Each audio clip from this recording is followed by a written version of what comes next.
Alam nyo, merong mga technology po ngayon. Kapag hindi ka nag-upgrade, hindi na po mababasa yung inyo pong mga file. Hindi niya na po kayang basahin kasi luman-luma na yung file. So, kailangan pong mag-upgrade yung computer para mabasa uli. Okay? So, ganun din po. The Bible said, create po tayo ng Panginoon at gusto niya po tayong baguhin from glory to glory. Sabihin po natin lahat, from glory to glory. Ayan. Okay, ngayon po umaga, we are going to discuss how to engage deeply sa Espiritu ng Panginoon. Almost dito po sa ating pong gathering ngayon, 90% nasa range po ay nasa 20 pataas. No? So makikita po natin na in this season, sabi po ng Panginoon, sa last days, ay ibubuhos ng Panginoon ang kanyang Espiritu. And that day, ay ito na po yung panahon na yon na muling ibubuhos ng Panginoon. Nagsimulang magbuhos ang Panginoon sa Acts chapter 2. But we are now going to experience yung climax.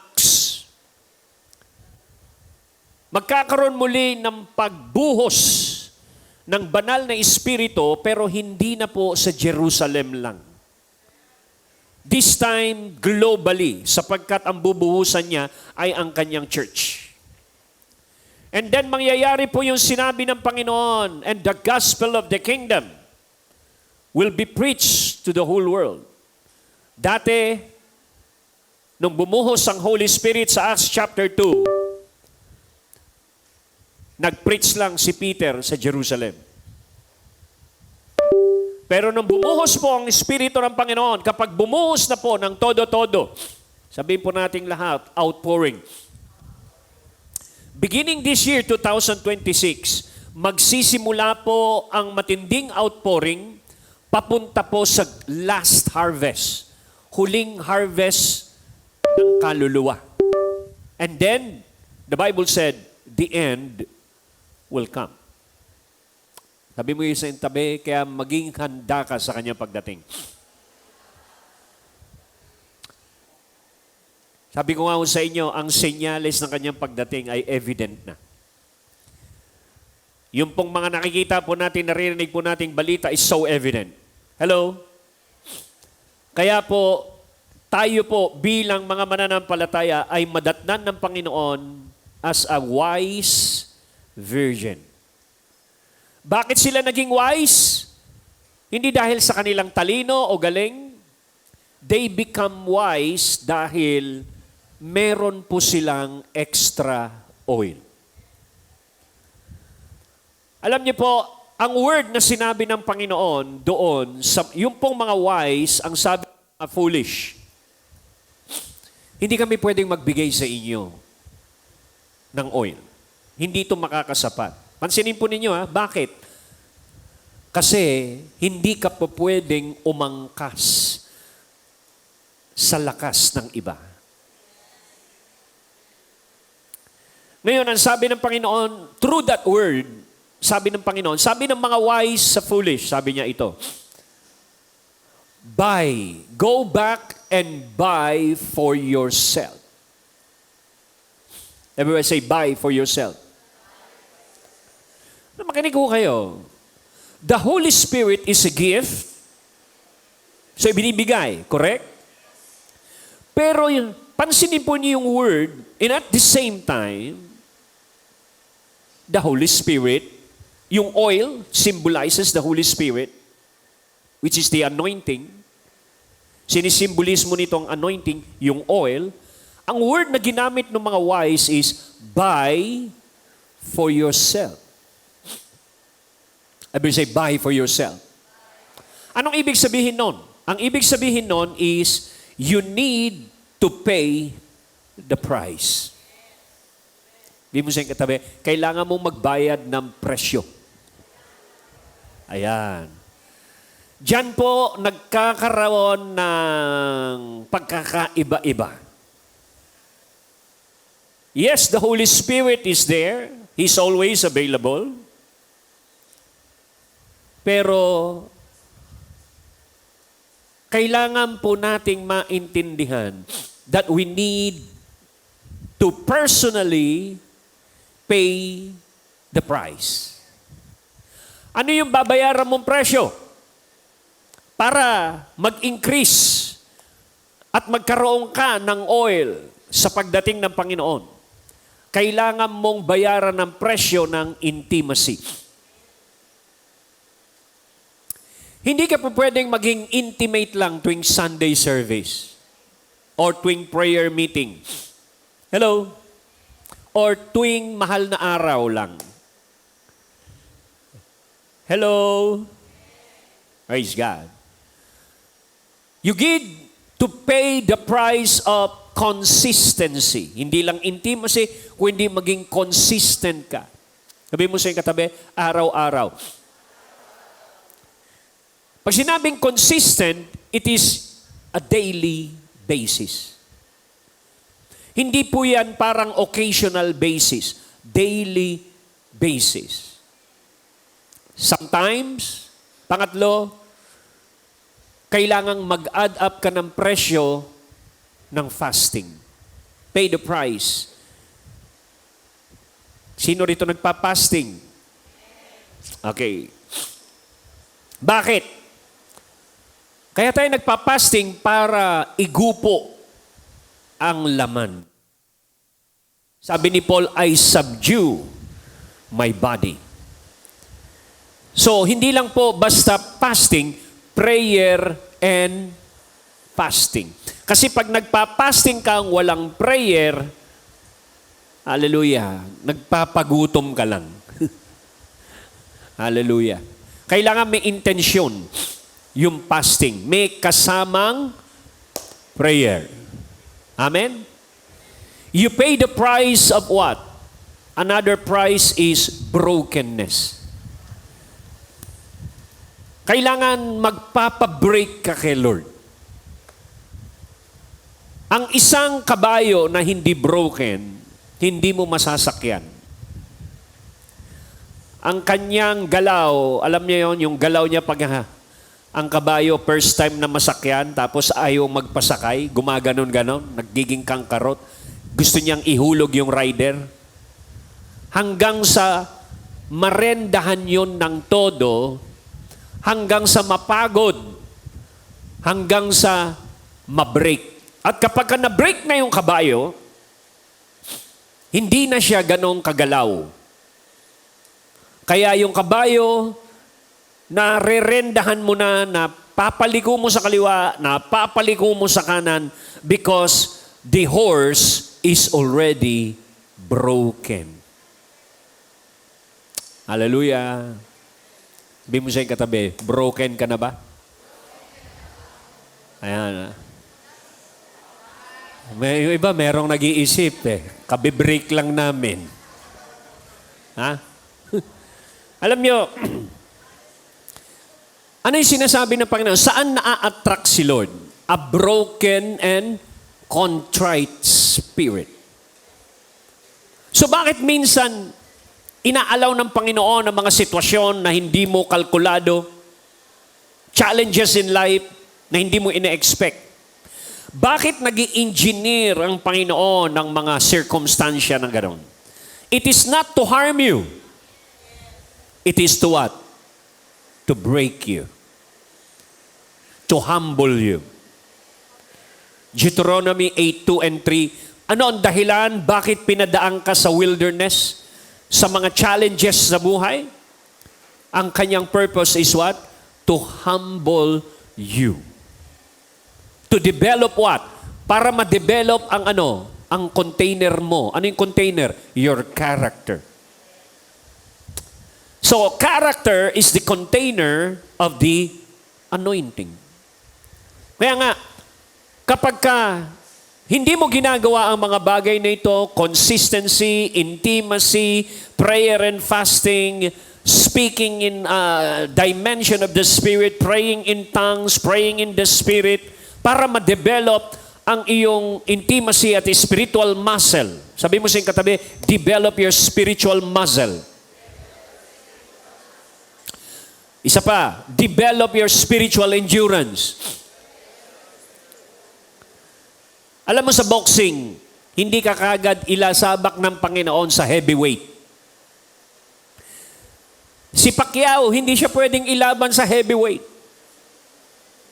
Nasa 8th division lang siya. Hindi pa siya ganun ka-heavy. Pero, yung unang mga laban niya, mga 3-rounder, 4-rounder lang.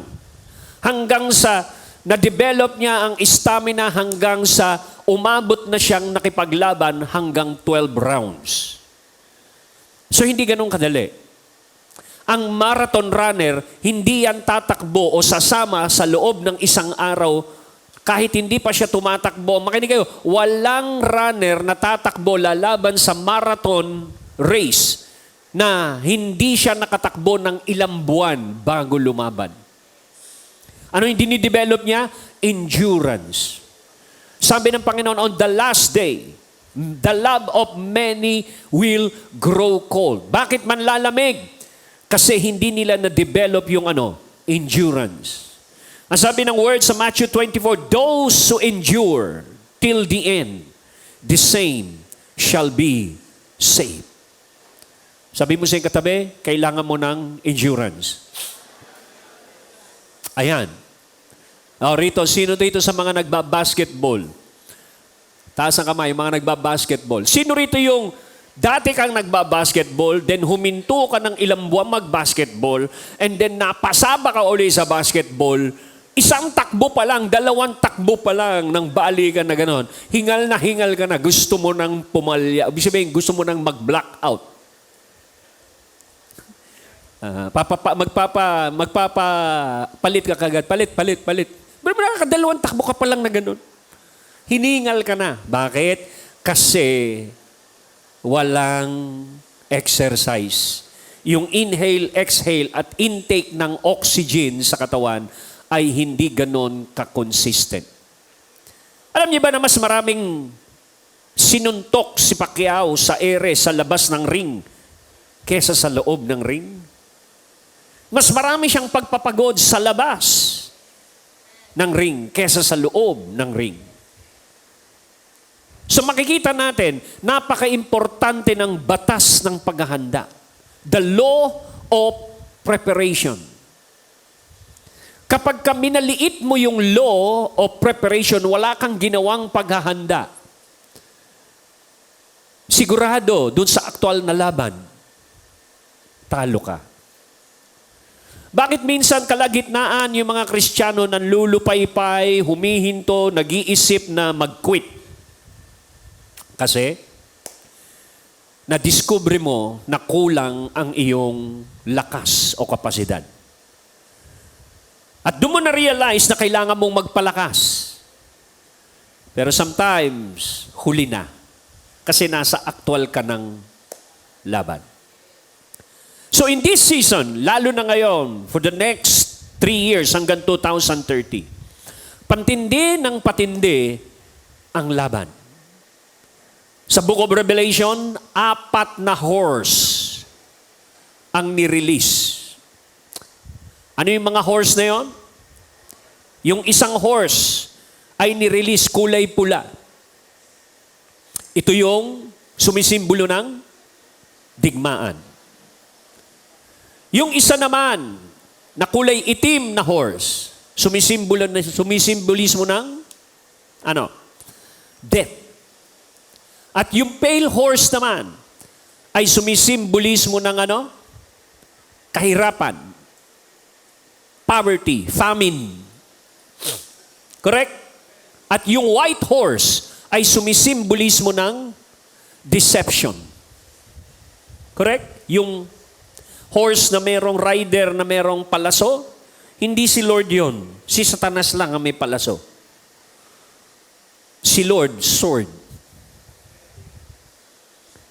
Kaya pansinin ninyo, doon sa Olympic, ang tumatakbo ay yung white horse na may palaso sa Olympics, sa presentation nila. Tapos yung mga flag of nation is following him. That is a prophetic gesture ni Antichrist.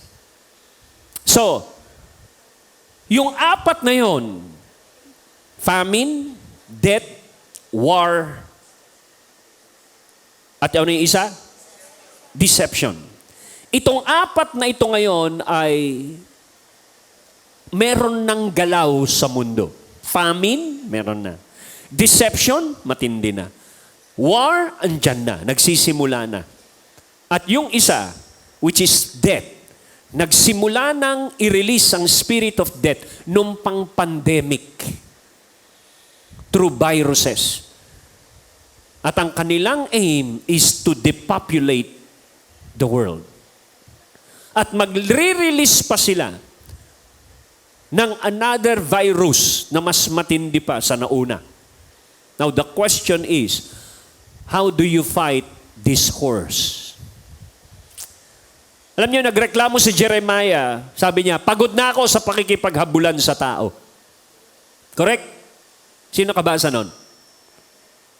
Nabasa pa ba ninyo, Jeremiah? Sabi ni Jeremiah, pagod na raw siya sa pakikipaghabulan sa tao. Anong sagot ni Lord? Paano kung ang kalaban mo na ay horse? Anong klaseng endurance meron ka? Sa panahon po natin ngayon, yung horse, nandyan na. Evident na. Bilang nanay, bilang tao, bilang estudyante, bilang tatay, bilang ama, bilang ina, meron tayong laban araw-araw sa pamilya na hinaharap ang mga challenges at sitwasyon. Anong klaseng spiritual endurance meron ka? If you don't focus on to that, pwede kang mawalan ng pag-asa sa bawat sitwasyon na pwede mong kaharapin. At yung iba nga hindi mo na makausap kasi tulala na sila sa kanilang mga problemang nararanasan. So ano kailangan mo? Kailangan mo ng isang malakas na espiritu. You need to develop a strong spirit to fight the spiritual battle. Kaya si Jesus nagpakita ng consistency. Nag-model si Lord ng consistency sa prayer. Nagpe-pray siya sa umaga, nagpe-pray siya sa gabi.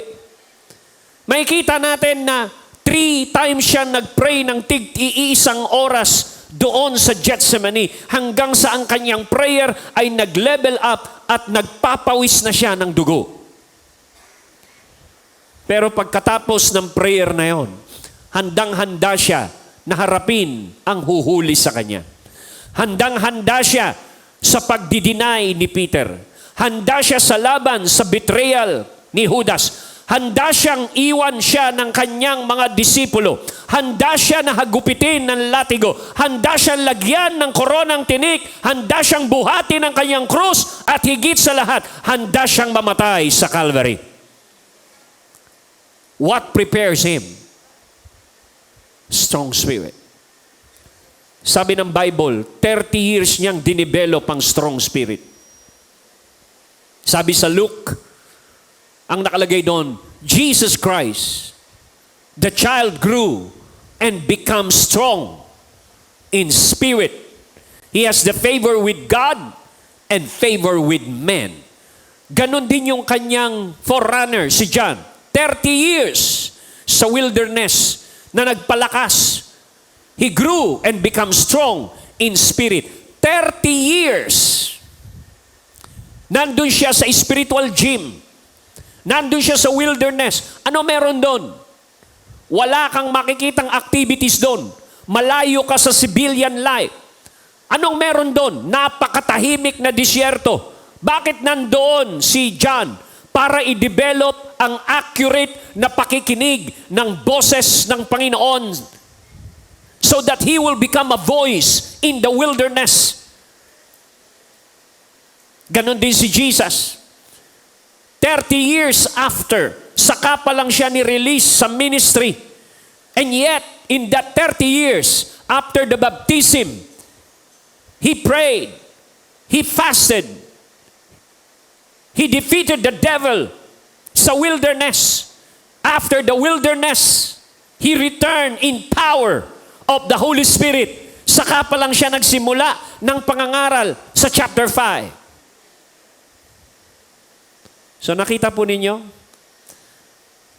dahil handang-handa sila, meron silang level of accuracy of hearing God. At dahil doon, hindi na nila kailangang mag-demonstrate ng napakahabang taon na 10 years, 20 years. 3 taon lang natapos ni Jesus Christ ang kanyang misyon at umakyat na sa langit. Why? Paano niya itong natapos? It's because of his preparation. Si Paul, ganun din ang ginawa niya. Nung ma-encounter niya ang Panginoon, nag-prepare siya sa Arabia. 3 years siyang nandun. Nag-incubate mag-isa.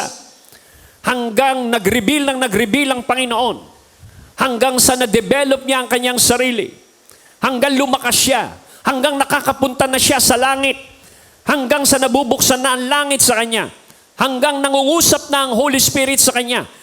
Hanggang sa naririnig niya na accurately ang boses ng Panginoon. And then sa dulo, ang sabi niya, I have run the race. I have finished the course. I have kept the faith. Dalawa lang ang nakita ko nagsabi ng I have finished. Si Jesus, tsaka si Paul. Why? Kung babasahin po ninyo ang biography ni Paul, wala kayong makikitang kaligayahan sa mundo, sa buhay niya. Kulungan, tinuka ng, alam niyo yung kinagat ng ahas, lumutang ng ilang araw sa dagat, pinagbabato, inuusig kahit saan pumunta. Anong klaseng endurance meron si Paul? Nagawa pa nilang kumanta sa kabila ng kanilang mga sugat. Si Paul and Silas. See that? Hallelujah. Sabi mo sa iyong katabi, ikaw, kumusta ka na? Anong kapasidad mo? Sabi nung iba, nanay naman ako, tatay naman ako, hindi ko kailangan matinding prayer, hindi ko kailangan magpasting, hindi ko kailangan ng matinding pag-aaral ng salita ng Diyos kasi nanay lang ako o tatay lang ako. I want to tell you, kung ganyan ang pag-iisip mo, hindi ka mananalo bilang tatay.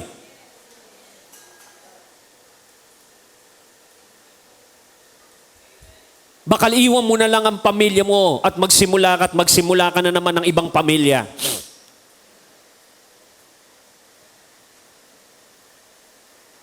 Mga nanay, taas ang kamay. Madali bang mag-budget nang walang iba budget? Di ba napaka-imposible niyan? So paano nyo napagtagumpayan niya? Paano nyo nairaos yan? Paano kayong dumating na napalaki nyo ang inyong mga anak kung hindi kayo tutulungan ng Panginoon?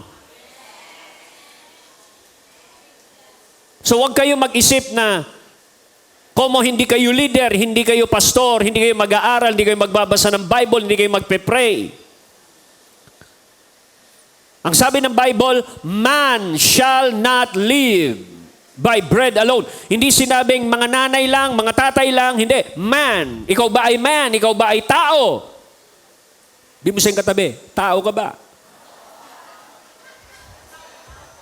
Sinabi, man shall not live. So, ibig sabihin, lahat ng tao kailangan ng salita ng Diyos. Sapagkat ang salita ng Diyos ay basihan ng iyong makadiyos na pag-iisip. God's Word is the foundation of godly thinking. God's Word is the foundation of godly imagination. God's Word is your weapon to succeed. God's Word is the sword of the Spirit. God's Word is a foundation that cannot be shaken. You need God's Word. I said you need God's Word. Hallelujah. So you need to what? You need to engage more in your spirit. Bakit ka natatalo ng laman? Kasi mas malakas pa ang laman mo kaysa sa espiritu mo. So anong sagot? Palakasin mo ang espiritu mo upang matalo ang laman. Ang nasa laman, ang sabi ng Panginoon, can never please God. Hindi mo mapiplease ang Diyos sa laman. Because there's nothing good in the flesh. Sabi ni Paul, there's nothing good in this body, in this flesh. Hello? Sabi mo sa iyong katabi, naintindihan mo? Kaya isinusulat yan. Nagte-take notes ka. Para ano? Para hindi mo makalimutan, pag uwi mo, meron kang ipapractice, meron kang ia-apply. Dahil nakatanggap ka ng personal instruction dito sa 2 araw na seminar na ito.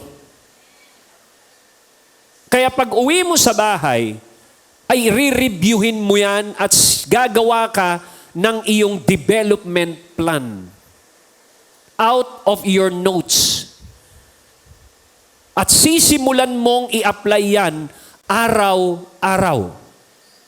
You are not here para lang tumalon ng tumalon. O kumanta ng kumanta. Sarap tumalon, sarap kumanta, sarap sumigaw. Pero pagdating ng problema, kaya mo pa bang sumigaw? Pag wala ka ng pera, kaya mo magtaas ng kamay? Hello? Are you here? Kung ang hinaharap mo ay parang imposible na, nasa Red Sea ka. Kaya mo pa bang magpatuloy? Yung mga bagay na hindi mo na kontrol. Kasi pag wala ka ng pera sa bangko, wala ka ng kontrol. At kapag wala ka ng kontrol, yun yung time na si Lord ay papasok at maglalagay siya ng divine interruption kasi hindi mo na control. Doon siya kikilos. Hanggat control mo yan, hindi ka pakikialaman ng Diyos. But the moment you're out of control at sinasabi mo, Lord, surrender na ako, doon siya kikilos. It is not by might nor by power, but by my spirit, says the Lord. Kaya napaka-importante at your early age, ma-develop mo, ma-exercise mo ang iyong human spirit by the help of the gifts of the Spirit of the living God. Hanggat hindi mo tinitrain ang spirit mo by discipline, you pay the price of a spiritual discipline. Yung spiritual discipline, hindi yan by feelings. Araw-araw yan. Para kang nagtatrabaho, kahit masama ang pakiramdam mo, obligado kang tumayo para pumasok sa trabaho. Hello? Amen. Praise God, mukhang nakatulog na naman kayo. Kanina, ang sasaya ninyo. Pagka lumalatag na itong ganitong klaseng word, para bang na-overwhelm ka, parang ang hirap naman yata yung pinapagawa ni Pastor. I'm telling you, tatanungin kita, mahirap bang maligo? Pero, dinesisyon mong maligo, correct? Araw-araw ka naliligo, correct?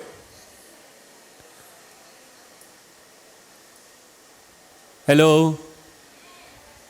Ang tanong ko, masaya ka ba ang naliligo? Ito, pangalawang tanong. Sino rito pagod ng kumain? Ayun, pagod na akong kumain, nakakapagod kumain. Taas ang kamay. Ayoko nang kumain. Bakit? Papagod ako. Hello? Kina-question mo ba yung pagtututbrush mo? Or automatic, magtututbrush ka? Bakit? Kasi lahat ng yon, pagtututbrush, paliligo, personal hygiene, pagpapalit ng damit, pag-inom ng tubig, pagkain, pagtulog, lahat ng yon ay hindi mo kina-question. Yun ay parte ng kultura ng iyong katawan. Dahil ganun mo inaalagaan ang iyong katawan. Sana ganun din ang spirito mo. Bakit mo kina-question ang prayer? Bakit pagdating sa church, meron kang desisyon na pumunta ng church? Bakit pagbabasa ng Bible, may schedule ka? Prayer meeting, may schedule. Kung ang kamay ng Diyos ay kumikilos sa prayer, bakit naka-schedule lang siya sa prayer meeting? Bakit hindi pwedeng araw-araw ang prayer meeting? Sa church po, araw-araw ang prayer meeting. Nung sinabi ng Panginoon, ibabalik sa Book of Acts, the church gather daily. Araw-araw. Hello? Yung pong mga leaders ko, nag-require po ako sa kanila. 2-3 years ago. Nag-require po ako sa kanila. I-part po ito ng standard. I'm not saying nagayahin po ninyo. But scripturally, based on scripture, ang sabi ni Lord, can you pray with me at least for 1 hour? Is it scriptural? Yes. Nag-demand ako sa kanila ng recording ng praying in tongues for 1 hour every day. Pag hindi po sila nakapag-pray, pumalya sila ng isa araw, lalo na sa worship team, hindi sila pwedeng tumugtog. Yun po yung part ng aming standard at exercise. Bakit? Sa mga estudyante, araw-araw may assignment kayo. Pero pinipilit nyong lutasin ang assignment na yon as a student. Anong purpose ng assignment na yon? To challenge you, to develop you, and push you to discipline. Bakit sa espiritu walang discipline? Ang prayer tuwing prayer meeting lang. Pagdating sa individual, personal relationship kay Lord, hindi talaga sila ganon ka-excited. Umaangkas sila sa corporate anointing ng church. Kaya minsan, pag umaaten ng Sunday service, 50, 100 katao, pagdating ng prayer meeting, 3 na lang. Puro matatanda pa. At ang tawag sa kanila ay prayer warrior. Kung ganyan ang prayer warrior, paano mananalo ang church? Nasaan yung mga bata? Nasaan yung mas maraming oras?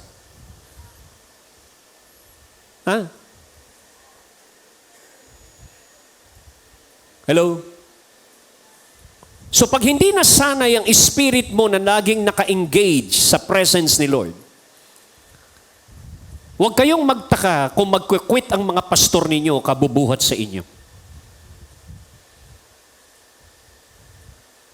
Hindi ka nag-pray ng Monday, Tuesday, Wednesday, Thursday, Friday. Pagdating ng Saturday, ang kapal ng mukha mo na magpalakas gamit ang pastor.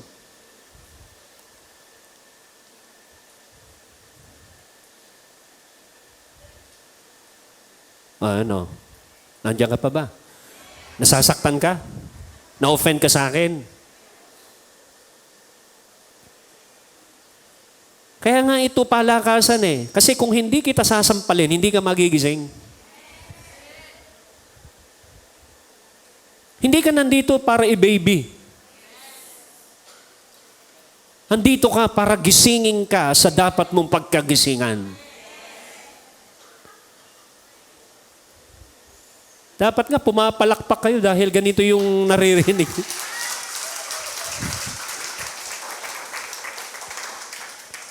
Ano mo, kanya-kanya tayo ng regalo eh. Ang regalo ko hindi po mag-babysit.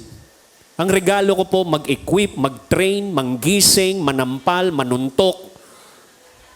Yan po ang trabaho ko. Para ikaw ay makarealize at magkaroon ng pagkagising sa malalim na kamalayan sa Espiritu. Dahil kung walang magsasabi sa iyo nito at ang gusto mo lang marinig ay yung gusto mong marinig, hindi ka lalago. You cannot grow.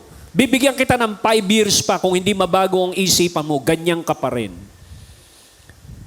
Habang buhay kang nakaupo dyan sa iyong bangko, hindi ka makakalakad sa tubig. Sabi ni Lord, come out. Come, walk. Hindi ka makakalakad sa tubig. Kailan ka mag-aaral na maglakad sa ibabaw ng tubig at iwanan mo na ang comfort zone ng iyong bangka? Maaring wala kang bangka, pero napaka-komportable mo sa bangko na yan. 10 years ka nang nakaupo dyan. Ilang kaluluwa na ba nadala mo kay Lord? Sa loob ng 10 taon na pag-upo mo dyan. Naging intentional ka ba na iligtas ang ibang mga kaluluwa sa paligid mo? Nagpe-pray ka ba ng matinding intercession para sa kaligtasan ng kaluluwa? O ang focus mo ay paano yumaman materially? Ha? Kapag ganun po ang mangyayari, mawawala tayo sa mandate ng Panginoon. Kasi ginagamit lang natin si Lord para tuparin at sagutin ang ating mga listahan ng grocery. Kailan tayo gagraduate na humingi kay Lord ng mga bagay na yon? Gusto kong sabihin sa inyo, kahit hindi pa kayo born again, pinakain na kayo ni Lord. Sabi ng Bible, while we were yet sinners, Christ died for us. Makasalanan ka pa, patay ka pa, hindi ka pa marunong mag-respond, hindi ka pa marunong mag-amen, namatay na si Lord para sa iyo. He is a responsible God. Are you here? So, ngayon pong umaga, I want us na mag-focus po tayo. I want us to understand engaging in the Spirit through speaking in tongues. Ilan po rito ang nagsasalita, activated ang regalong ito na speaking in tongues? Taas po ang kamay. Okay. Then the rest are not. Correct? Pakitaas lang po na mataas. Okay. So almost 50% and the rest ay hindi po yan. Ngayon, kayo na nagtaas, are you consistently using that in your private life? Kasi kung hindi rin lang nagagamit yan at tuwing Sunday lang, it will render ineffective. Okay? So tingnan po natin, how can we effectively achieve worshiping God in the Spirit? Kasi ang sabi ng John 14:24, God is a spirit, a spiritual being. And those who worship Him must worship Him in spirit and in truth. Everybody say, must. Ang ibig sabihin ng must is not an option. Wala kang option, necessary, kailangan. Hello? Every human being has a human spirit.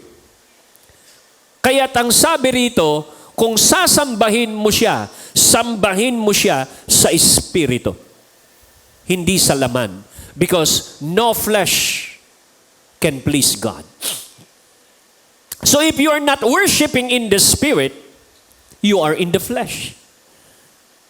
Hello? So napaka-importante na maintindihan po natin. Bakit ba kailangang sambahin siya sa Espiritu? Sapagkat ang Diyos ay Espiritu. So makikita po natin dito ang isang prinsipyo, to worship God means to connect our spirit to the Spirit of God. Kapag walang koneksyon ang espiritu mo sa espiritu ng Diyos, walang worship. Pero pwede kang kumanta. At hindi naghahanap si Lord ng manganganta. Naghahanap po siya ng mananamba. Who worship God in spirit and in truth. Pag sinabing truth,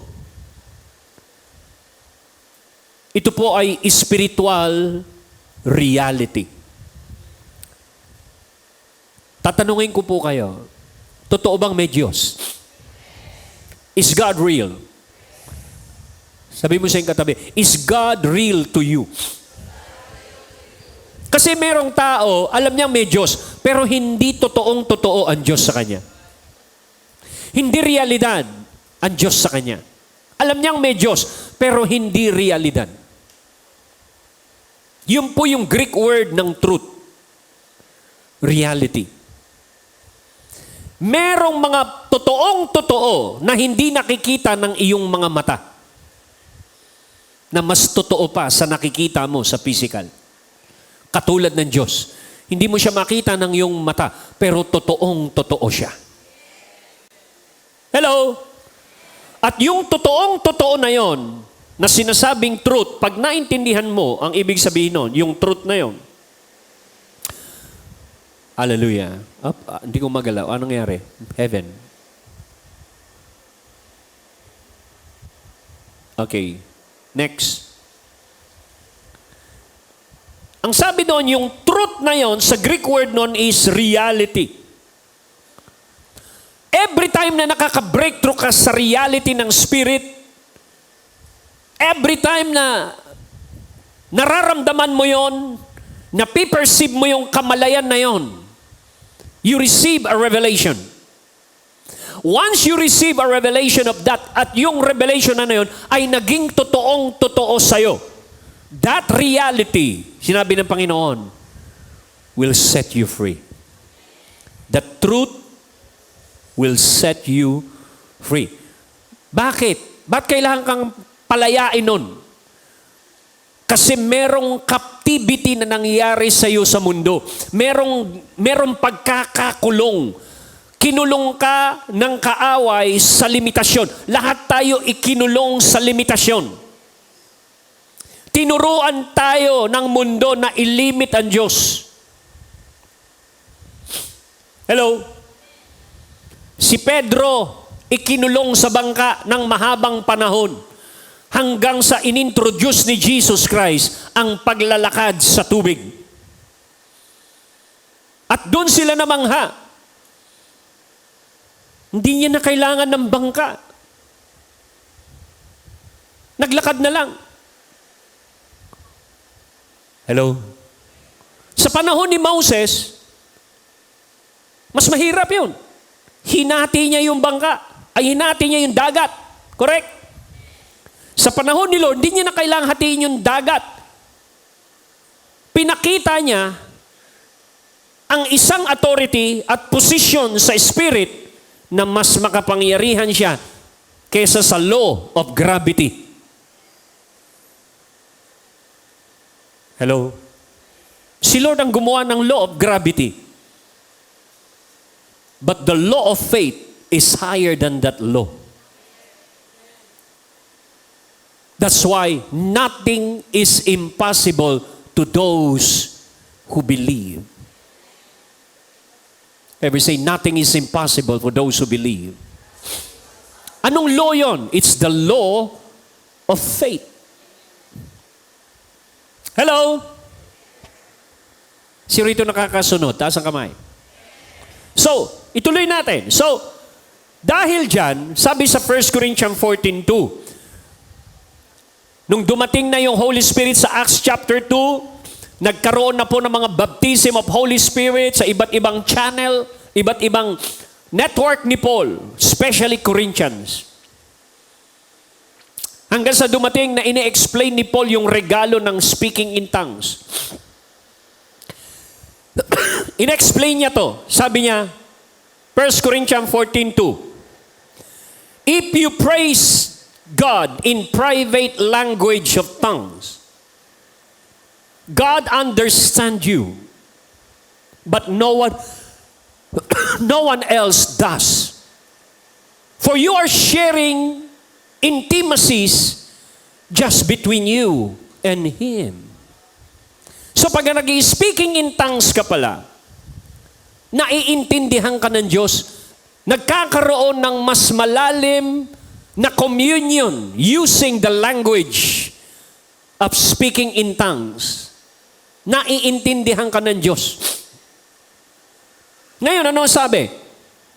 Pero walang nakakaintindi sa Kanya. God understands you, but no one else does. Kaya kapag nagsalita ako ng iba't ibang wika o katabi mo nagsalita ng iba't ibang wika ng language of the Spirit, hindi ka maiintindihan ng katabi mo. Maging yung nagsasalita ng iba't ibang wika, sa utak niya, hindi rin niya maiintindihan ang kanyang sinasabi. Bakit? Sapagkat nakikipag-usap ang kanyang espiritu directly sa espiritu ng Panginoon. Spirit to spirit. Everybody say, spirit to spirit. Sa Amplified Version, ang nakalagay, for the one who speaks in unknown tongues speaks not to men but to God. Pansinin niyo? So yung pagsasalita ng iba't ibang wika, especially sa context ng prayer and worship language, personal, private, lahat ng yon is God word. Lahat ng yon sa Diyos ang direksyon. Which, yung speaking in tongues na yon in form of praise and worship, addressed to God, ay hindi kailangan ng interpretation of tongue. For example, I worship God in spirit. Uriala mashandoriale kiyara masiyala yator mayele shayala karyale vamorebeaya. You see, I am worshiping God in my spirit. I don't need to interpret. Ngayon, kapag merong nag-tongues na ang address ay para sa tao, doon nangangailangan ng interpretation kasi naka-address sa tao. Naintindihan po ninyo? Yun yung pagkakaiba ng speaking in tongues, using in private life towards God. Na ang address ay patungkol kay Lord, hindi sa tao. Kaya pag merong nag-tongues naman na parang yung tongues merong sinasabi patungkol sa tao, doon nangangailangan ng interpretation of tongues. Hello? Meron pong isang umattend ng seminar namin, Mindanao. Siya po ay purong Bisaya. Sabi niya, sana maintindihan ko ng husto itong seminar na ito. Kasi hindi ako sanay sa Tagalog o English. Sanay siya sa Bisaya.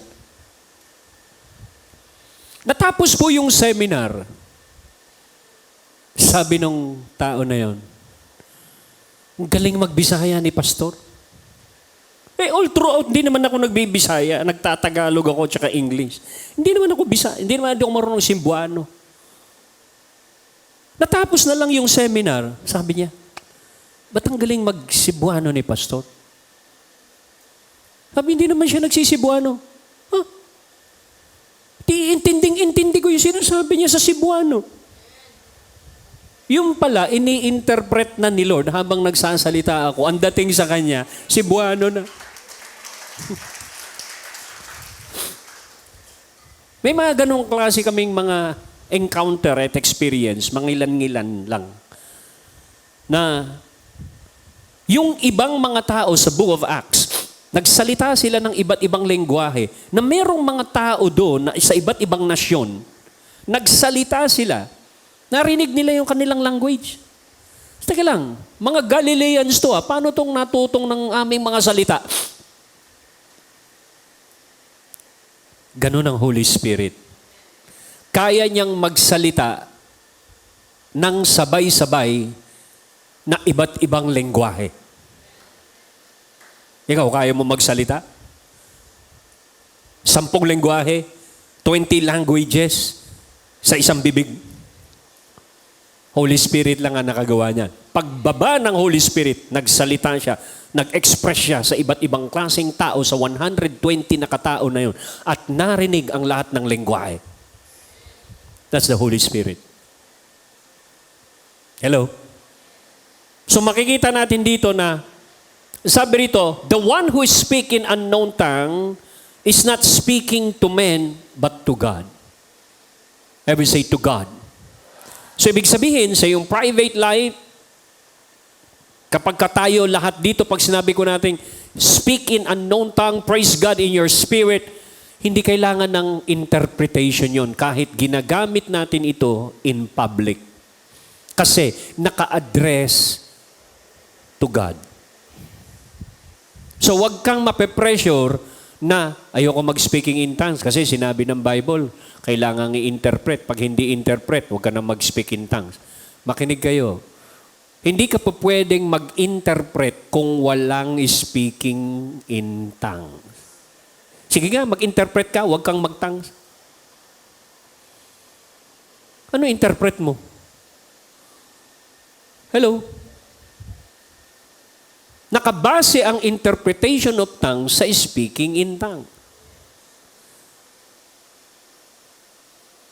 Meron ko nakausap na Baptist, kaklase ko nung high school. Sabi niya, nagtatangs ka? Oo, nagtatangs ako. Kami hindi Bakit? Meron ding alam sa word, sabi niya. Kasi, sabi ng word sa Acts, sa Corinthians is, pag nag-speaking in tongues at hindi ma-interpret, ay manahimik na lang. Ganun ba? O sige nga, mag-interpret ka ng walang tongues. So paano ka mag-interpret? Wala naman tongues. So ibig sabihin, ng interpretation of tongues, prerequisite yung speaking in tongues. Di ba? Katangahan yung logic, di ba? Walang logic doon. Kaya sabi mo sa iyong katabi, magbasa ka ng Bible. Minsan ginagamit ng kaawayan para limitahan yung pagkilos o paggalaw o paggamit ng regalo ng Holy Spirit. Sabi ng Panginoon ni Paul kay Timothy, paypayan mo ang apoy ng regalo ng Diyos sa'yo. Correct? Fan the flame. Sabi niya, no one understand or catches his meaning because in the Holy Spirit, He utters secret truths and hidden things not obvious to the understanding. Ang tawag sa Greek word nun is mysterion. Doon kinuha yung salitang mystery. Sa King James, he who speak in tongue does not speak to men but to God. No one understand him. Ever say, no one understand him. Kaya merong struggle doon sa mga tao na gustong mag-flow sa tongues. Hindi sila makaplo sa tongues kasi pinipilit nilang unawain yung kanilang tongues. Parang ganito yan. Merong isang alupihan. Nakikita na ko na centipede, yung alupihan, yung maraming paa. Nasalubong niya si Palaka. Nagsalita si Palaka. Sabi ni Palaka doon sa alupihan, "Hoy, paring centipede, sa dami ng paa mo, ano bang unang hinahakbang mo dyan?"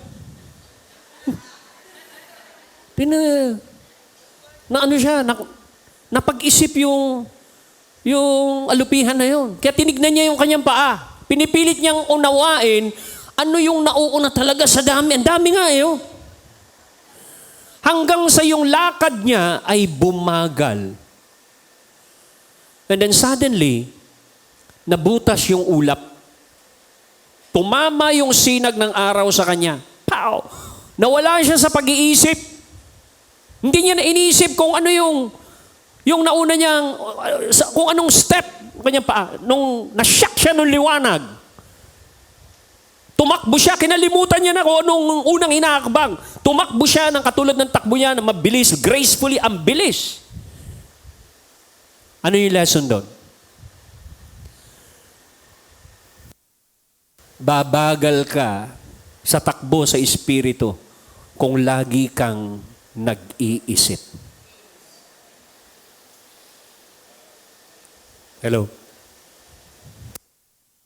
Nga, ikaw si Moses o ikaw sa Israelite. Sabi ni Lord, Moses, bakit ka umiiyak? Sabihin mo siya sa mga Israelita, move forward. Red Sea po yun. O nga, sa palagay mo, yung salitang move forward, kung ikaw yun, mag-move forward ka? Kung lagi ka nag-iisip, paano ako mag-move forward, Lord? Red Sea to. Merong mga bagay sa galaw ng kaharian na hindi mo kailangang mag-isip, kung hindi kailangan mo lang ay tanggapin.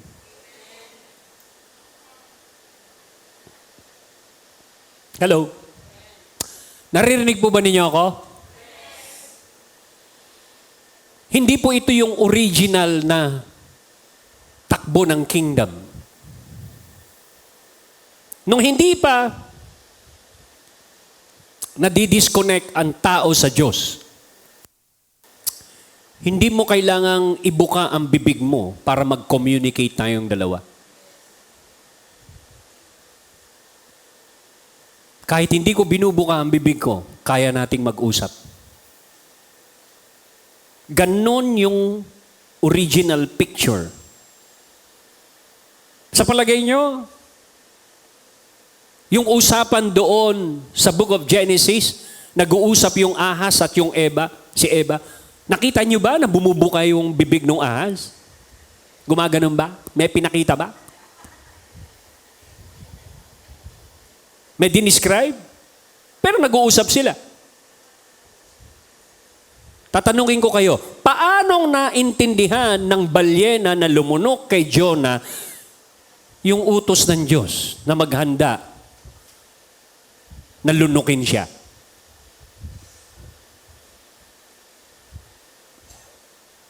Paano naintindihan ng balyena na yon na maghanda na dun lang muna siya para pag inihagi si Jonah, lulunukin niya yon. Pagkatapos dadali niya si Jonah sa Ninive. Meron ba kayong nakita na nag-usap yung balyena tsaka si Lord? Pero naniniwala kayo, nag-utos si Lord.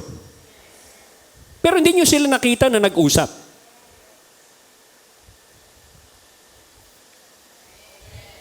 Buti pa si Aquaman, nakikipag-usap. Ganun lang siya.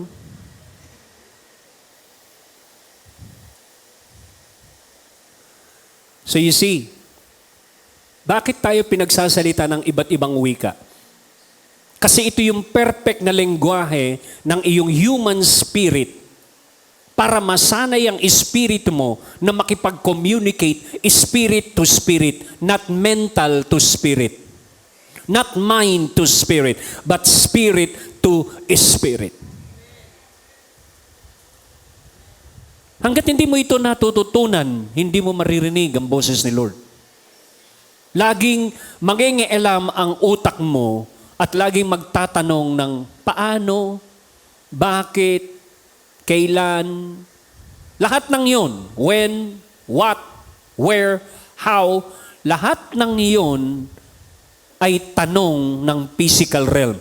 Dahil sa kingdom of God, walang what, walang how, walang when, walang where. Intindihan po ninyo? So makikita natin dito na, sabi doon, no one understand Him. Bakit? However, in the Spirit, He speaks. Everybody say, in the Spirit, He speaks. Saan daw siya nagsasalita? Hindi rito. Kaya ang hadlang sa pagsasalita ng iba't ibang wika ay yung gusto mong maintindihan yung tongues mo. Huwag mong intindihin. Hello? Ano sa Japan ng I love you?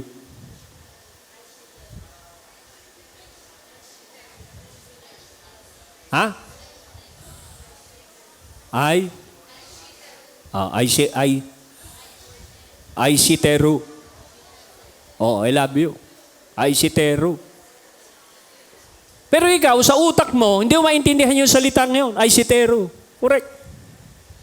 Tama? Pero pag sinabi mo yon sa nakakaintindi, magre-respond yung Japanese. Pero ikaw, ay si Tero, wala sa vocabulary mo yun. Nasa bibig mo lang yun, inilipat lang ng kaibigan mo. Sabi mo, ay si Tero. Sabi mo sa yung katabi, inilipat lang sa bibig mo. So, ganun po yung tongues. Mamaya, maglilipatan tayo ng lengguwahe sa bibig mo. Ililipat lang sa bibig mo. Ang makakaintindi nun, si Lord. Kaya kahit hindi mo naiintindihan, kung tama ang pagkakabigkas, maintindihan ka ng Japanese. Hello? Sa Ilocano, ang mahal kita is, ay ayaten ka.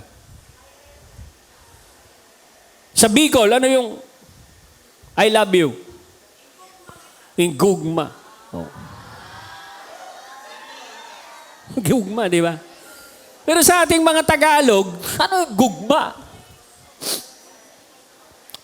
Pero pag inilipat mo lang yan sa bibig mo, yung mga nakakaalam ng lengguwahe na yun, especially mga taga-Bicol, maintindihan nyo. Kaya ngayon, nagsasalita ng iba't ibang wika, hindi sa tao nakikipag-usap. Kanino nakikipag-usap? Sa Diyos. Kaya sabi mo yung katabi mo, huwag mong intindihin. Dahil hindi mo maiintindihan. So, para kang alupihan na sinabihan ni Palaka na mag-isip. Hallelujah. So, but in the Spirit, He speaks what? Mysteries. Naalala niyo ba yung sample ko dito ng speaking in tongues? Nag-demonstrate ako ng mysteries? No, nagawa ko ba rito yun? Hindi. O sige, gawin natin. Anak, halika. Dali mo yung bag mong brown. Yung brown na bag mo. Okay. Sige. Dali mo rito. Ikaw ang magdala kasi sa'yo yan. Okay. Dito ka. Halika. Hawakan mo yung bag mo, ha? Hawakan mo lang. Hawakan mo ganon. Buka mo. Yan. Hawakan mo. Okay? Ang bag na ito ay siya lang ang nakakaalam ng lahat ng laman. Dahil ikaw hindi mo alam, ito ay mananatiling mystery sa'yo. Correct? Okay. Magbigay isang example. Oh, yung bata, alika. Yeah, ikaw, alika, ayan, sige. Oy, sandali lang, hindi ka pa pinapaano. Dito ka lang. Ayan. Sample lang to. Okay? Tingin ka sa likod, huwag kang titingin sa bag niya. Tingin ka sa likod, huwag kang titingin sa bag niya, ha? Okay. Ngayon, dahil mystery yan, ipapakapa ko sa ka ng isang item.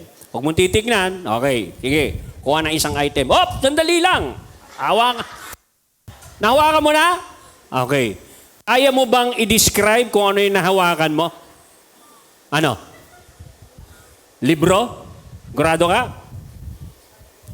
Libro? Ha? libro na yan, ilabas mo. Huwag mo titignan. Huwag mo titignan. Makulit ka eh. Aba? Libro nga. Ano to? Make-up to eh. Hindi libro to. Mali. Mukhang libro. Kita mo? Makinig kayo.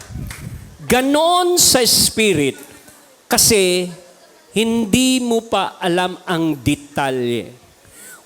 Once you're speaking in tongues, your spirit is going into the mysteries of God and begin to feel in the spirit what is in there. Yun. Kapag ka nahawakan mo yon, since hindi niya talaga naintindihan pa yon. Kasi first time niyang gamitin yung kanyang spirit. So, hindi niya naintindihan to. Magsasanay pa siya, speaking in tongues pa siya ng tongues hanggang sa, okay, punta ka uli. Huwag mong titignan, ha? Sige, meron ka nang nahawakan.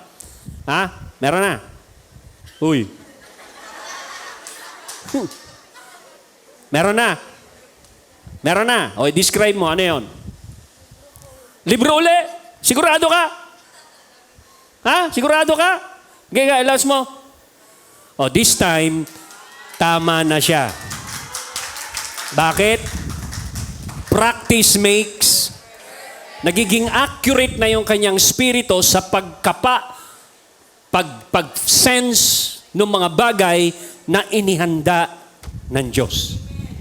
Nakuha niyo? Okay, isa pa. Okay pa? Isa pa. Sige, huwag tumingin ka roon. Okay. Okay, sige. Ayan. Meron na? Okay, describe mo. Ano? Mahaba na ano? Maraming mahaba. Ano? Mahabang ano? Make-up? Make-up? Sige nga, tanggalin natin yan.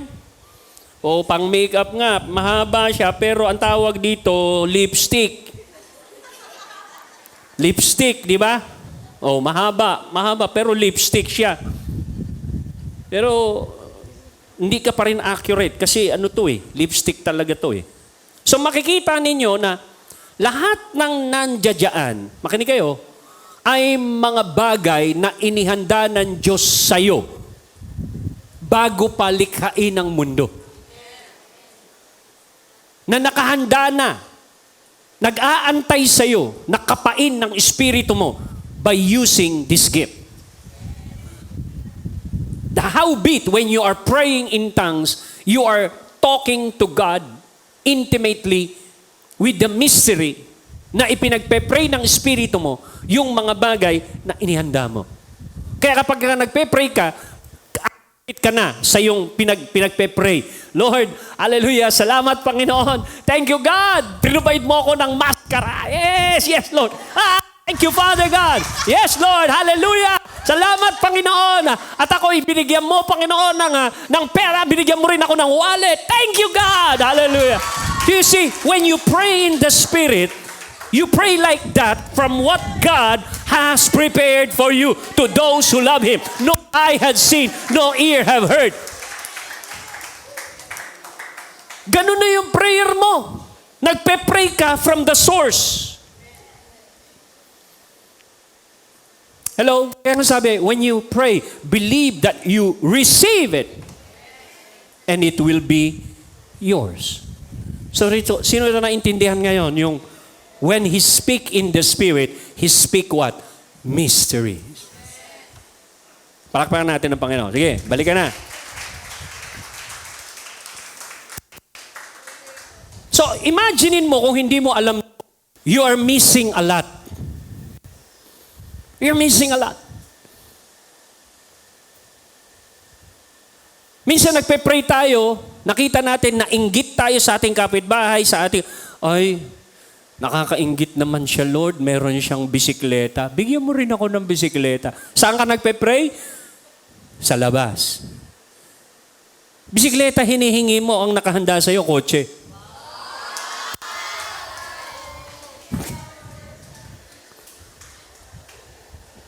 Hallelujah. So, mamaya, oras na. Bilis naman ng oras. 11:00 na.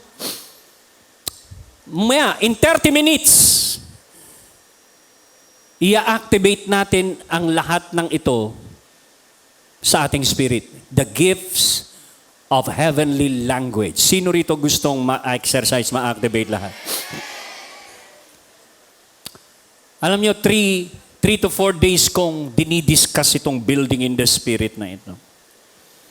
Kaya inuunti-unti ko po ito. Doon po sa 5 days na incubation, kapag nagkaroon kami ng schedule dito, see to it, yung ibang mga leaders, pag-ipunan po ninyo yun.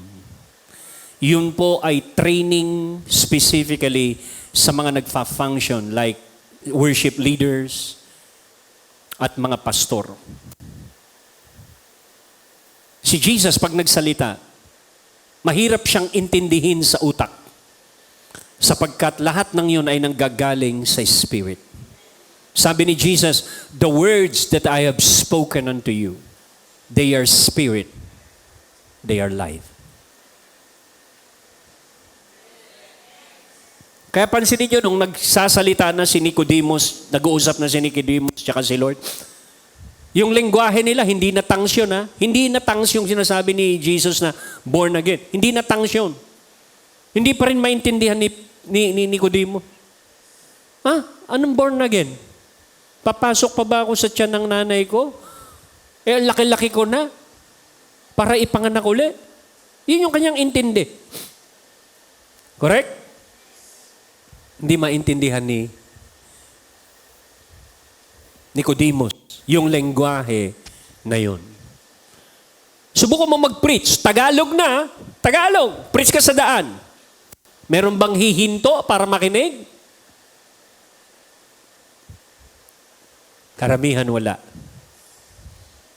Pero nakarinig sila. Correct? Kahit sa loob ng church. Iisa yung mensahe, pero iba ang dating sa'yo. Iba-iba ang revelation. Bakit? Kasi, pag nag-release ako ng words, or word coming from God, yung word na yon ay i-re-resize. I-re-resize yun ng Holy Spirit sa pagkakaunawa mo, sa capacity mo. Hello? So, in the Spirit, He speaks what? Mystery. Hindi mo siya yung katabi. Meron ka na nakuha. Okay, next. Sa Jude, chapter 1, verse 20, but you, beloved, build yourself up, founded on your most holy faith. Make progress. Rise like an edifice or building higher and higher, praying in the Holy Spirit. So paano ka raw magpo-progress in the Spirit? Praying in the Spirit. Ano pang nangyayari sa'yo? Build yourself. I will say, build yourself. Ibig sabihin ng build yourself, pinatitibay mo ang iyong human spirit by praying in the Spirit. So kung hindi mo to ina-apply araw-araw, magiging mahina ang espiritu mo. At dahil hindi naman siya nahahasa araw-araw, hindi siya matalim. Yung discernment ng spirit mo ay hindi magiging matalim. Pero kapag lagi siyang na-exercise, si Jesus, matalim ang spirit, kaya niyang i-tap in kung anong nasa puso ng tao. Di ba nagpipreach siya sa John? Sabi niya, mga anak kayo ni Abraham, pero bakit niyo ko balak patayin? Di ba nagsalita siya? Paano niyang nasabi yun? Sabi nung, para hindi mapahiya yung mga may balak na yun, sabi niya, baliw ka, sino may balak pumatay sa'yo? Pero kita niyo yung kwento, sino ang nag-mastermind ng kanyang pagpatay? Yung mga tao na yun. Mga Pharisee. You see how accurate he is? Yung spirit niya, konektado sa realm ng spirit. Sabi niya kay Peter, Peter, nakita ko si Satanas nang hihingi ng permiso na subukin kayong lahat. Ihiwalay niya kayo sa akin. Susubukin ang ating relasyon. Hello? Tandaan mo, Peter,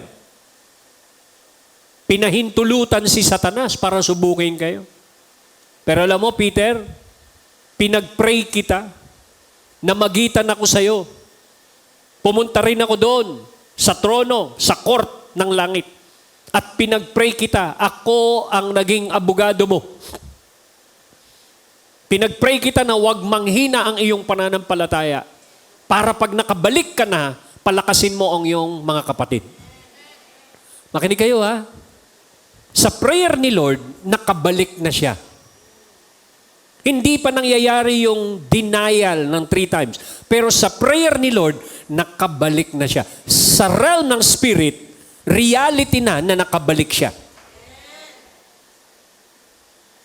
So, ibig sabihin, yun yung operation na dapat na ginagawa natin sa realm ng spirit. That's why every manifestation in the physical is determined by the spirit. Kaya sabi niya, wala akong ginagawa na hindi ko nakikita sa aking Ama. So kung ganito po tayo nakaposisyon sa tamang alignment sa Kanya, tamang authority, I'm telling you, we will function like Jesus on earth.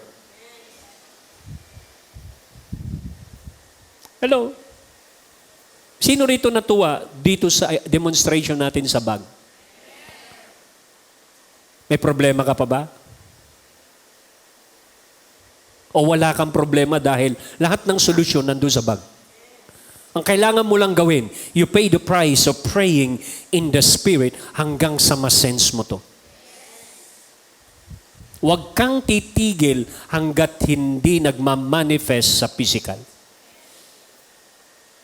Hello? Yung Book of Acts, nag-pray kay Peter, nakakulong. Tama? Hindi sila tumigil. Pero hindi nila alam na nabuksan na ang langit, bumaba ang anghel, pinalaya si Peter, naglakad Peter sa labas, kumakatok na si Peter, nadatnan niya, nagpe-pray pa rin.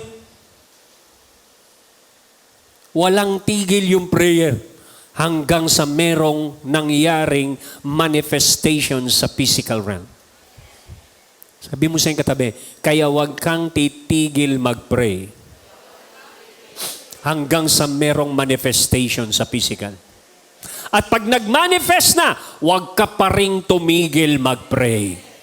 Ituloy-tuloy mo na ang pagkagising mo sa spiritual na kamalayan.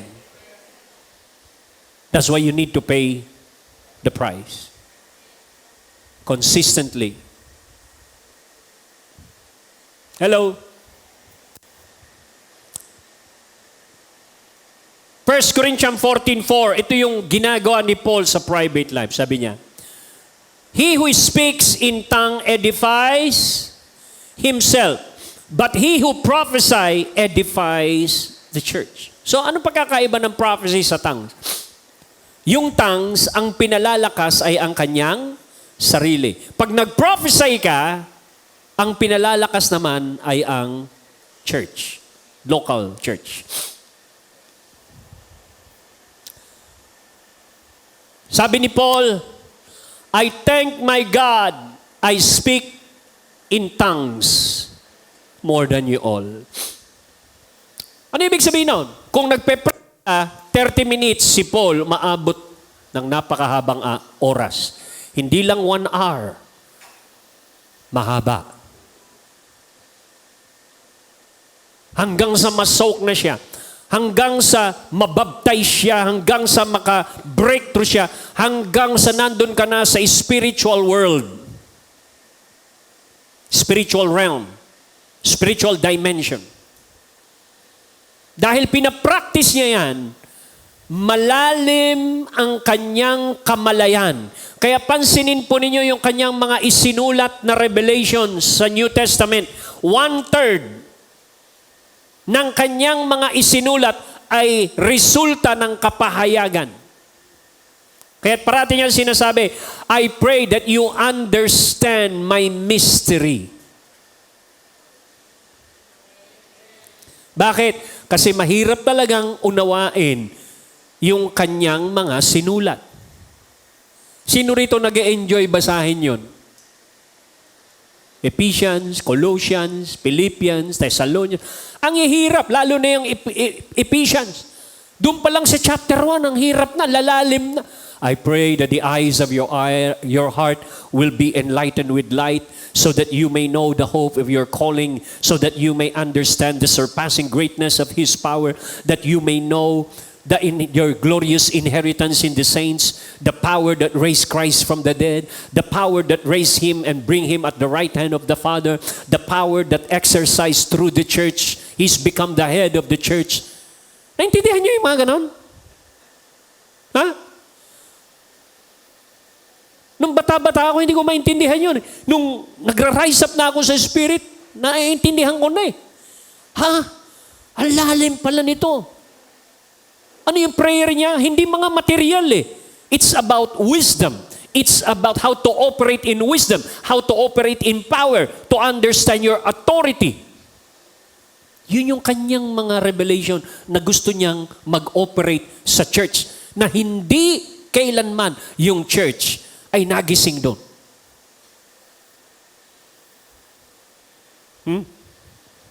Hello? Ano gusto mo? Magkaroon ng business na kumikita ng 5,000 a day. Business na kumikita, masaya ka na ba ron? Kumikita ka ng 5,000 o kaya 50,000 a day, masaya ka na ba ron? Masaya na, di ba? Tutusin, correct? Pero hindi. Pengeng, ayun, wala. Hindi lang yun ang inihanda ng Diyos sa'yo na mabless ka financially. Meron siyang inihanda beyond that. Beyond the limitations of men. Ang inihanda niya ay ano? Trono.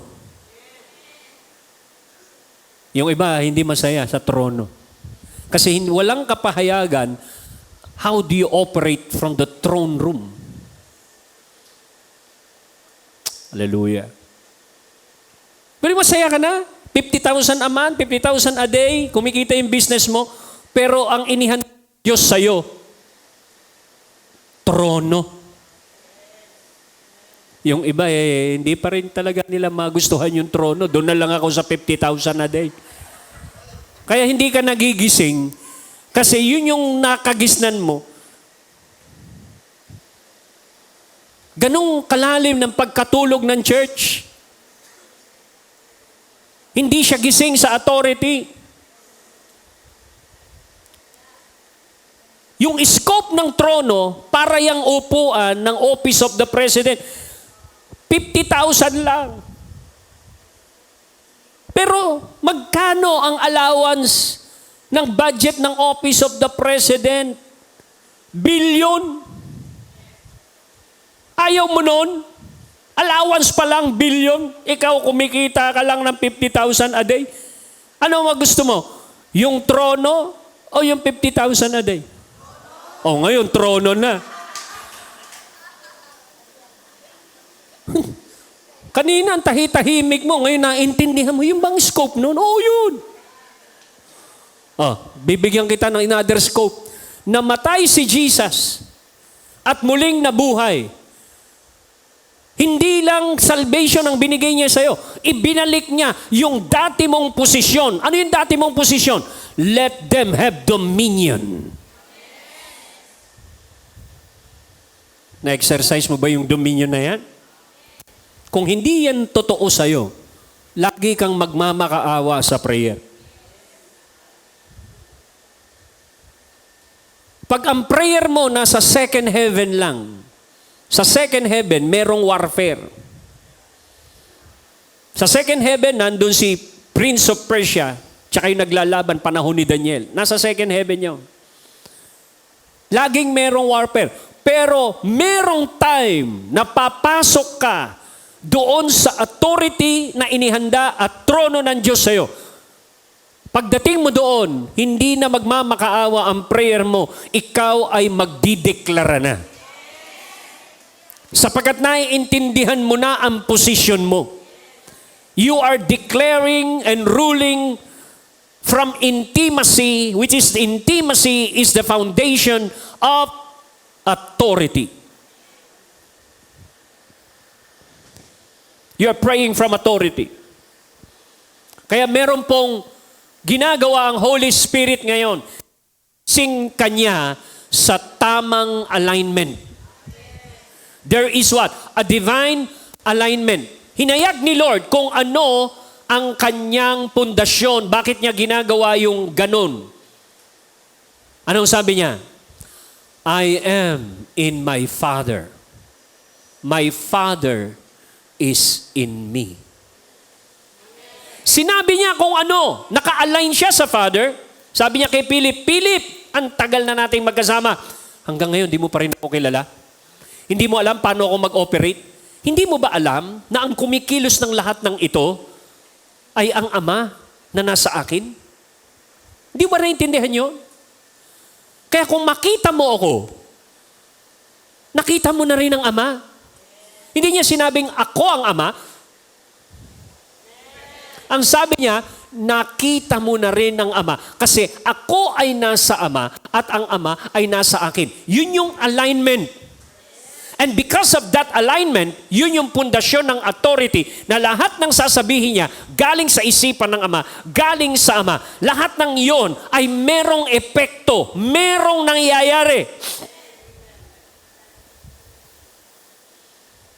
Hello?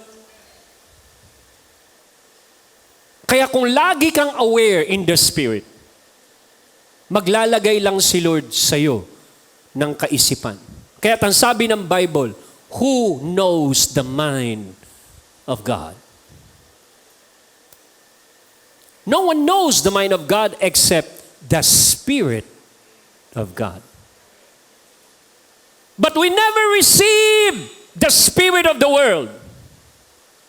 We receive the Spirit of God that we may understand what God has prepared, that we may understand what is in the mind of Christ. We receive the Spirit so that we can have the mind of Christ. We receive the Spirit so that we can understand what is in the bag. Di yata kayo masaya. Kaya pa ba? Kaya? As much possible, binabagalan ko po. Kasi revelation. Minsan, yung revelation, hindi parating sinusukat ng kaisipan. Kaya sabi ko sa inyo, ang revelation ay tinatanggap sa Spirit. Amen. I thank my God, I speak in tongues more than you all. Corinthians. 2 Corinthians 12 verse 2. Isa sa experience ni Paul ay ito.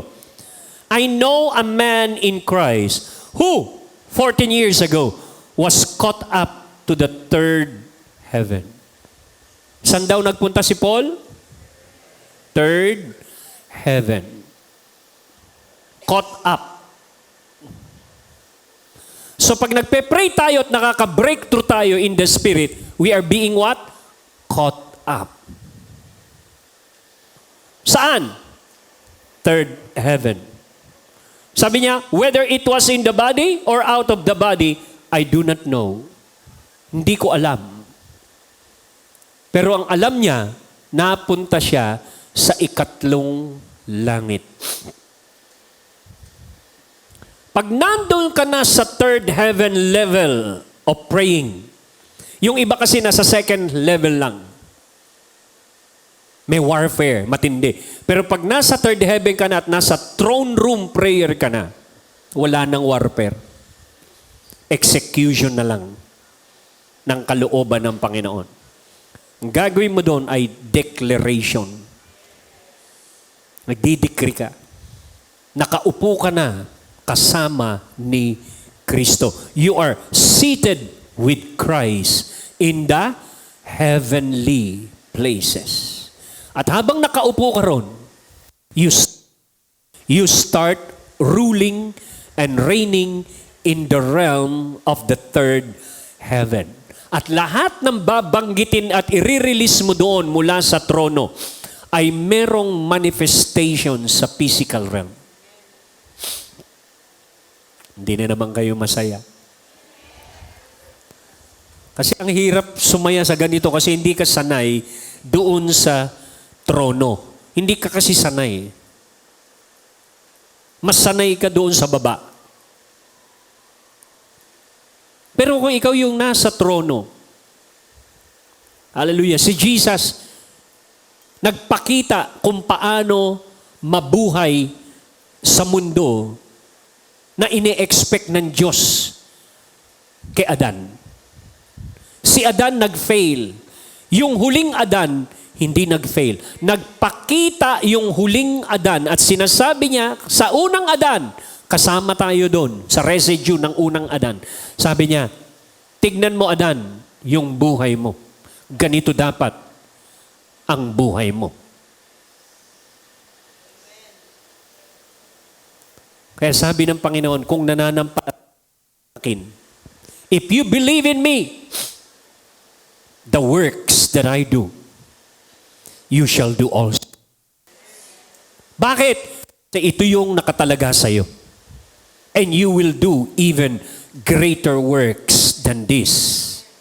I will go to the Father, I send the Holy Spirit, you will continue my work. Hello? Naintindihan po ninyo? Kasi, ang focus ng Panginoon, makinig kayo ang focus ng Panginoon sa atin, hindi po temporary blessing. Ang focus ni Lord sa atin ay maibalik sa atin ang kingdom. Kaya ang kanyang preaching sa kanyang word is puro kingdom. Tapos ikaw naman, gusto mo puro blessing. Ang majority ng kanyang itinuturo, paano mag-operate sa kingdom. Sabi niya, I give you the keys of blessing. Hindi. Peter, I give you the keys of the kingdom. Ano yun? Yung keys ay mga susi or access code para makapag-cooperate ka sa kaharian. Paano mag-operate sa kaharian? Binibigyan ka ng susi. At itong sinishare ko sa inyo na speaking in tongues is part of the key. How to operate in the kingdom realm. Hallelujah. Pagod ka na bang makinig? Sino ito nauunawaan pa? Kasi simula pa lang ito, very basic itong sinasabi ko sa inyo. Hindi ito malalim, basic pa lang ito. So yung bata, pag nagsasalita yan, utal yan nauutal pa. Kasi bata pa siya, correct? Pero habang lumalaki yan, nag-gain yan ng vocabulary, then he can now compose a sentence. Ano una mong tinuturo dyan? Mama. Papa. Di ba? Pinapaunawa mo kung sino ka, sino siya. Mama, Papa, Mama. Habang lumalaki yan, nadadagdagan. Mama, pera, candy, kain. Hello? Naunawaan nyo? So, ganun din sa speaking in tongues. Minsan, ang vocabulary mo lang, shandalabakan, shandal. Ganun lang. Pero habang pinapractice mo yon, nagkakaroon ng maturity. Ushakatala mayele sheketel. Rombiale kelia mariale mio lushike brav. Rimush. Marquis torobalbalyale koy malaya shakanda. So, ibig sabihin na, nagmamature. Nagiging innovative ka, nagiging creative ka na to express what is in your spirit. Hello? So sabi niya, may nangyari sa akin, I know a man. Nagkakwento siyang I know a man, siya yung man na yon. Because third person siya. I know a man. Siya yung tinutukoy doon. Na na-caught up 14 years ago sa third heaven. Everybody say third heaven. Sabi mo sa iyong katabi, you press on into prayer until the third heaven. Huwag kang huminto sa first heaven. Huwag kang huminto sa second heaven. Merong warfare doon. Nandun yung Prince of Persia. Lagpasan mo pa yon hanggang sa mapunta ka sa trono. Pag napunta ka sa trono, everything will be under your feet. Then you understand your what? Authority in Christ. Your position in Christ. That you are seated with Him in the heavenly places. Makinig ko kayo, merong mga teritoryo na gustong ipasakop ang Diyos sa atin, i-reclaim, mga territories na gustong i-reclaim. Hindi mo yan mare-reclaim kung wala ka sa trono. Kaya pansinin po ninyo, yung mga politiko, nagbabayad ng todo-todo, pumapatay yung iba, makaupo lang sa trono. Hello? Kaya gano'n na lang ginagawa ng gobyerno. Ang focus nila, ma-impeach si Sara. Tagal na, yung pa rin ang focus. Nagkakahirap na ang mundo, impeachment pa rin. Anong motibo? Natatakot sila na baka makaupo sa trono. Ganon ang demonyo. Ayaw ng kaaway na maintindihan mo ang seat of power. Because when you understand your position of power, wala silang magagawa. Ang mga demonyo at principality nito ay kailangan sumunod. Ngayon, nakakapalakpak ka na, di ba? Si kanina, hindi mo maintindihan yung revelation. Naglalagay ako sa iyo ng comparison. You begin to understand what is the value of that throne and that position of authority. Because the position of authority is a position of rest. Hanggat wala ka sa position, wala kang rest. Magi-struggle ka. But when you are in the position of rulership, you rest. Magpapahinga ka sa laban. Bakit? Hindi ka nalalaban. Mag-execute ka na lang ng word. And then it's finished. Hello? Makinig kayo. Ang kingdom of darkness at kingdom of heaven ay nagre-respond sa iyong word. That's why the Bible said, death and life are in the power of the tongue. Kaya kapag meron kang mga words na lumalabas sa iyo na, kung nakakatakot naman, sana wag ganito, sana ganyan, sana wag ganyan. Anong ina-attract mo? Spirit of fear.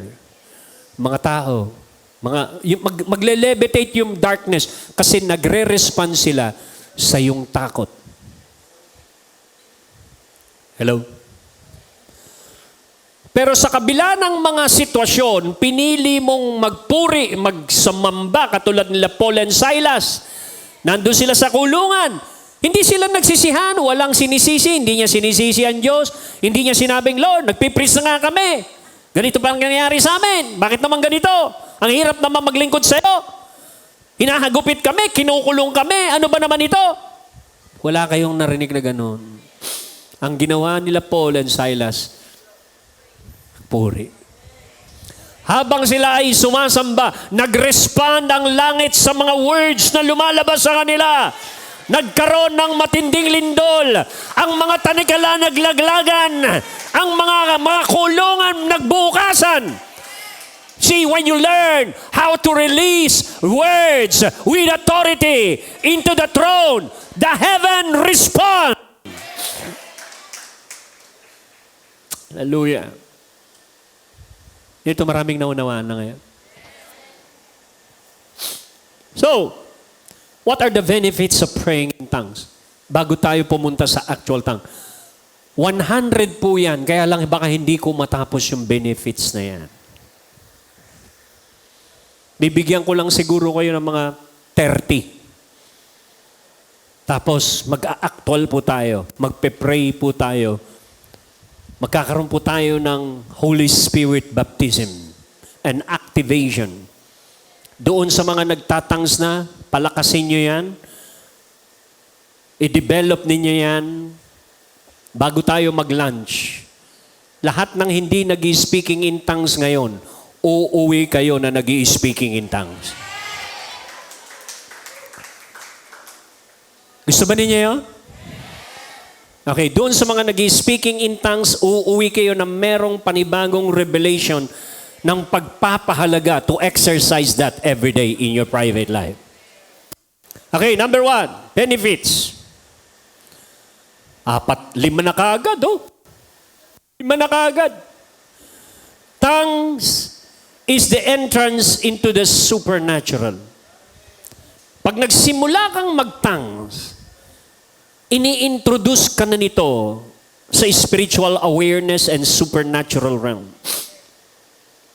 Pangalawa, tongue is the prayer in the New Testament. Sa bagong tipan, nag-iba na ang lengguwahe nung dumating ang Holy Spirit. Kaya sabi ni Paul, I pray in tongues more than you all. Number 3, tongues is a direct line talking to God. May hotline ka? Hello? Number 4, tongues is the believer's direct access to the throne room. Kung gusto mong mag-pray, karoon ng access kagad-agad sa trono. Mararamdaman mo, makakapa mo kung anong nandoon at kung anong puso ng Panginoon. Tongues is the best gift to feel that, to have access.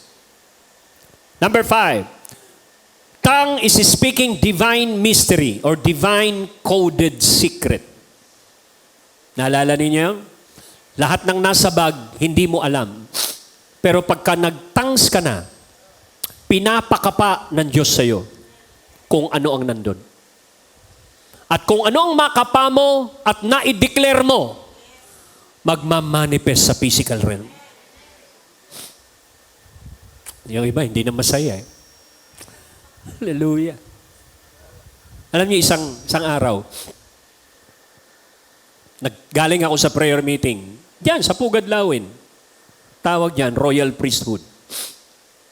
Sama ko sila Pastor June, sila Edward. So, tindi ng worship namin diyan, tsaka prayer. Ginawang gasolinahan yan ng iba't ibang mga churches na nagpupunta riyan.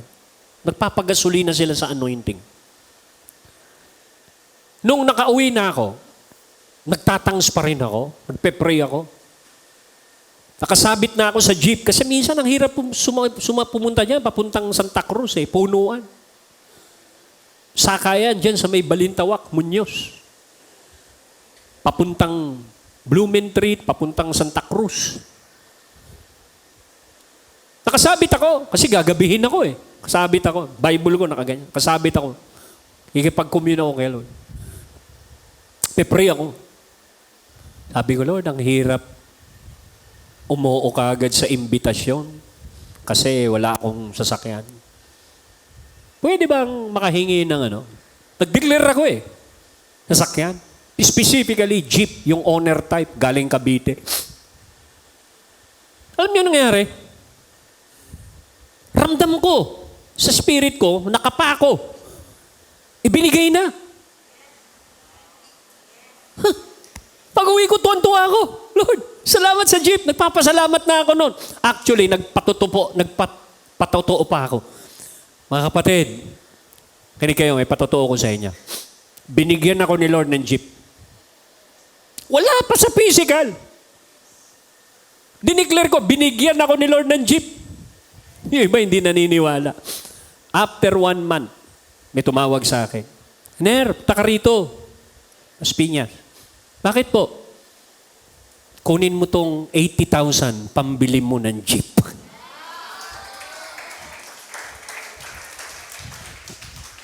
That day, hindi ko makalimutan yung operation in the spirit, paano nag-manifest sa physical, yung word na binigay ng Diyos sa akin. Hindi ako binato ni Lord ng jeep. Kasi kung babatuhin ako ng jeep mula langit, patay ako. Ang dumating sa akin ay word. It's only a word. But that word is full of power to manifest in the physical realm.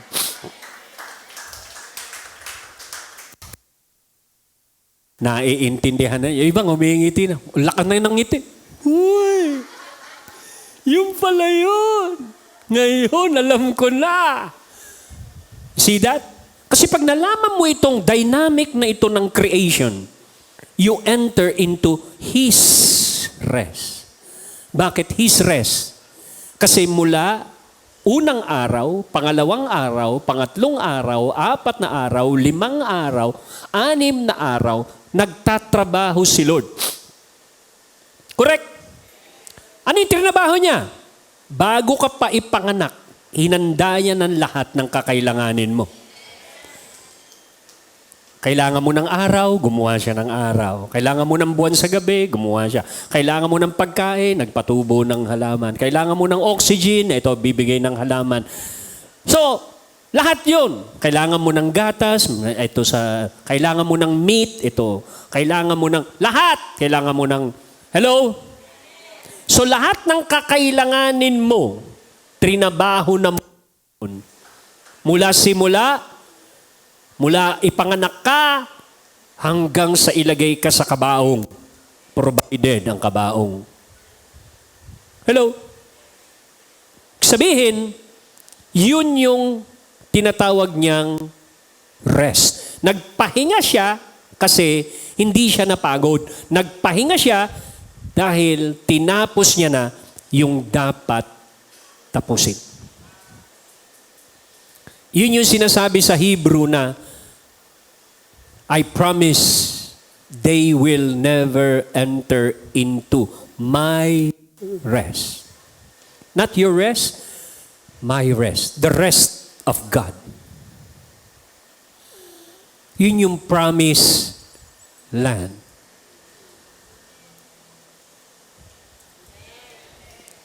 What is the promised land? It is a place flowing with milk and honey. Makinig kayo. Promised land is a place of what? Flowing. Everybody say flowing. Kaya pag hindi ka nakakapasok sa Spirit, anong tawag sa Holy Spirit? Ang tawag sa Kanya is the promise of my Father. So when you are in the Holy Spirit, the promise, you enter into the promised land. And then you start what? Flowing. Ano sinabi ng John 7? Out of you shall flow. Ano yun? Ay, po-flow mo. Yung nandun sa loob ng bag. Mysteries. Thoughts of God. Revelation of God. Power of God. Praise God. Kaya pa? Kaya pa? Kasi yung iba parang ano ba pinagsasabi ni Pastor? Parang ang bilis naman niya magsalita. Ang bagal ko na nga eh.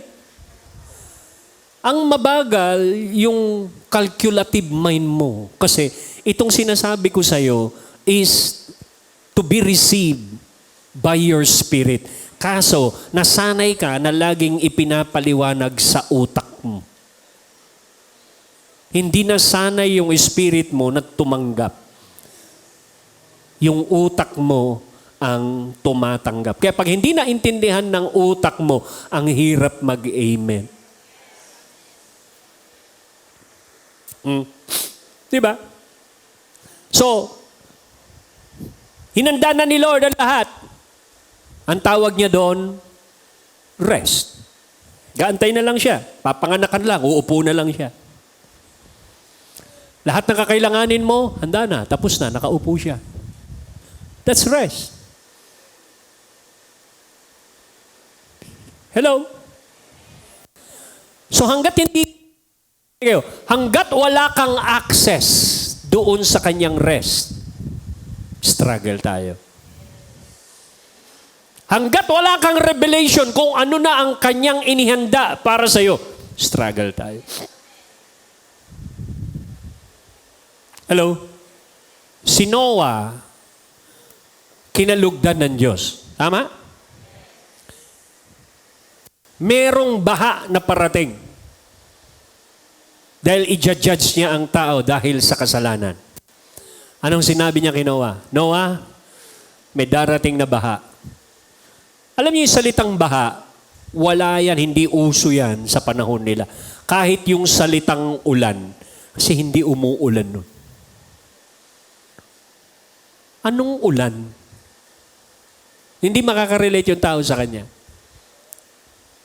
Pero sabi ni Lord sa kanya, gumawa ka ng arko. Tama? I-build mo yung ark na yan, maliligtas ang pamilya mo, pati yung mga hayop. Pag nagsarado na yan, tapos na ang oras. I-judge niya na ang mundo. So you see, God prepare Noah for the flood. Wala pang flood, gumagawa na siya ng arko. 100 years later, saka lang dumating yung flood. So ibig sabihin, ganun siya kalalim maghanda. He prepared 100 years before.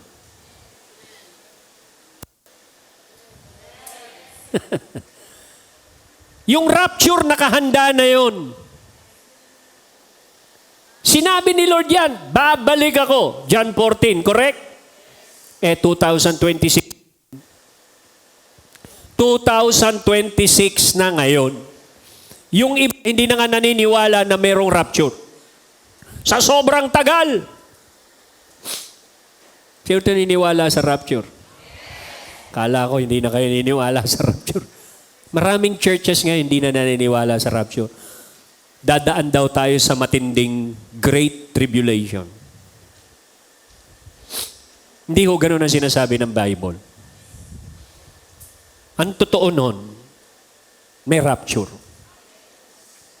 Ang patotoo na merong rapture ay si Enoch.